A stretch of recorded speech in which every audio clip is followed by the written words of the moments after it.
y a bien un documentaire qu'on meurt d'envie de voir, c'est évidemment The Devil and Father Amorth, le film de William Friedkin sur un prêtre exorciste.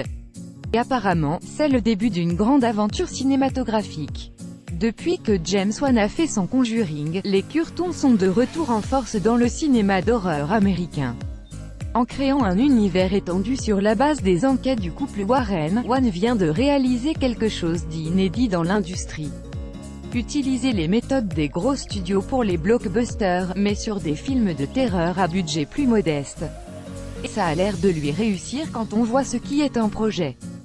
Pas étonnant, de ce fait, que la perspective en allège d'autres. L'horreur se porte bien en ce moment, surtout si elle est moralisatrice, alors pourquoi s'en priver? Dans le coin opposé, nous avons The Devil and Father Amorth, le documentaire de William Friedkin sur le père Gabriele Amorth, exorciste officiel du Vatican, décédé en 2016 et qui avait publié plusieurs livres sur la question. Bref, le matos idéal pour créer une grosse franchise concurrente. Et c'est exactement ce que le site Deadline nous apprend puisque d'après lui, le studio Screen Gems, propriété de Sony Pictures, aurait acquis les droits exclusifs de la vie entière de l'homme d'église. Le bonhomme ayant effectué des milliers d'exorcismes, tout parfaitement documentés, cela laisse clairement de la marge pour en tirer plusieurs films.